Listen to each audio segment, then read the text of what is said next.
ഞാൻ വിശുദ്ധന്മാരോട് പ്രാർത്ഥിക്കണമോ? ബൈബിളിന്റെ ഉത്തരം വേണ്ട എന്നാണ്.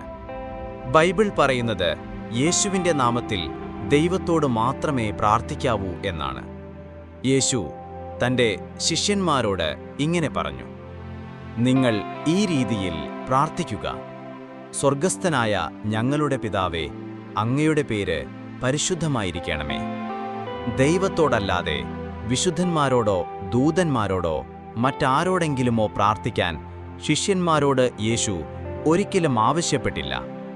യേശു തന്റെ അനുഗാമികളോട് ഇങ്ങനെയും പറഞ്ഞു: ഞാൻ തന്നെയാണ് വഴിയും സത്യവും ജീവനും.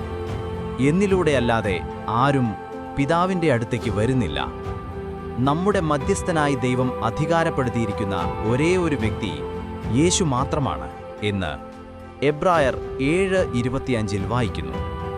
ദൈവത്തോടുമൊപ്പം വിശുദ്ധന്മാരോടും പ്രാർത്ഥിക്കുന്നതിൽ തെറ്റുണ്ടോ? 10 കൽപ്പനകൾ കൊടുത്തപ്പോൾ ദൈവം ഇങ്ങനെ പറഞ്ഞു: നിന്റെ ദൈവമായ യഹോവ എന്ന ഞാൻ സമ്പൂർണ്ണ ഭക്തി ആഗ്രഹിക്കുന്ന ദൈവമാണ്. അതെ, യഹോവ സമ്പൂർണ്ണ ഭക്തി ആഗ്രഹിക്കുന്ന ദൈവമാണെന്ന് വ്യക്തം.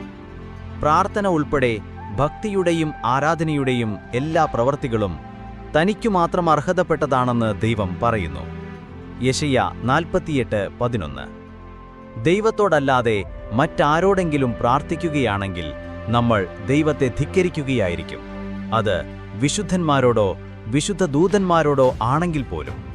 അപ്പോസ്തലനായ യോഹന്നാൻ ഒരു ദൂതനെ ആരാധിക്കാൻ ശ്രമിച്ചപ്പോൾ അദ്ദേഹത്തെ തടഞ്ഞുകൊണ്ട് ദൂതൻ ഇങ്ങനെ പറഞ്ഞു: അരുത്, ദൈവത്തെയാണ് ആരാധിക്കേണ്ടത്. നിന്നോടും നിന്നെപ്പോലെ യേശുവിനു വേണ്ടി സാക്ഷി പറയുന്ന നിന്റെ സഹോദരന്മാരോടൊപ്പം പ്രവർത്തിക്കുന്ന ഒരടിമ മാത്രമാണ് ഞാൻ. വെളിപാട് 19:10.